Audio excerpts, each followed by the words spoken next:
Kozhikode medical കോളേജിലേക്ക് പോയാൽ അവിടെ ആശുപത്രിയിലെ ചികിത്സാ പിഴവിൽ ഡോക്ടർക്കെതിരെ കടുത്ത നടപടി വേണമെന്ന് 4 വയസ്സുകാരുടെ രക്ഷിതാക്കൾ. ഡോക്ടർക്ക് ഗുരുതര വീഴ്ച പറ്റിയെന്ന് സമ്മതിച്ച ആശുപത്രി സൂപ്രണ്ടിന്റെ റിപ്പോർട്ട്. മെഡിക്കൽ ബോർഡ് രൂപീകരിക്കണമെന്ന് അന്വേഷണ സംഘം. അതിന് ഇനിയൊരു കുട്ടിയും ഇങ്ങനെ ഉണ്ടാകാൻ പാടില്ലല്ലോ, അതുവേണ്ടി പരാതിയായിട്ട് മുന്നോട്ട് പോകാനാണ്. മെഡിക്കൽ കോളേജ് സൂപ്രണ്ടാണെങ്കിലും DMVക്ക് നൽകിയ റിപ്പോർട്ടിൽ പറയുന്നത് മോൾക്ക് നാവിന് ചെറിയ പ്രശ്നം ഉണ്ടായിരുന്നു എന്നാണ്. അങ്ങനെ എന്തെങ്കിലും ഉണ്ടായിരുന്നോ ശരിക്കും? ഇല്ലില്ല, അങ്ങനത്തെ കുഴപ്പമൊന്നും ഉണ്ടായില്ല. നല്ല സംസാരിക്കുന്ന കുട്ടി തന്നെയാണ്. ഓല് പറഞ്ഞത് നാവിൻ്റെ അടിയിൽ എന്തോ കണ്ടെന്നാണ്. ചെയ്യുമ്പോൾ നമ്മളെ സമ്മതം വാങ്ങണം, അതൊന്നും ചെയ്തിട്ടില്ല. വിരലിന് ശസ്ത്രക്രിയക്കായി എത്തി നാവിനും ശസ്ത്രക്രിയയ്ക്ക് വിധേയായ 4 വയസ്സുകാരിയുടെ അമ്മയുടെ പ്രതികരണമാണ്. ഡോക്ടർ ബിജോൺ ജോൺസണെതിരെ കടുത്ത നടപടി വേണമെന്ന് ആവർത്തിക്കുന്നു കുടുംബം. ഡോക്ടറെ സംഭവ ദിവസം തന്നെ അന്വേഷണ വിധേയമായി സസ്പെൻഡ് ചെയ്തിരുന്നു.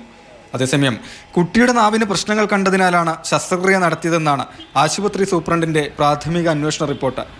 ഡോക്ടർക്ക് ഗുരുതര വീഴ്ച സംഭവിച്ചുവെന്നും DMVക്ക് നൽകിയ റിപ്പോർട്ടിൽ സൂപ്രണ്ട് സമ്മതിക്കുന്നുണ്ട്. ഡോക്ടർക്കെതിരായ പരാതിയിൽ അന്വേഷണം വേഗത്തിലാക്കുകയാണ് പോലീസ്.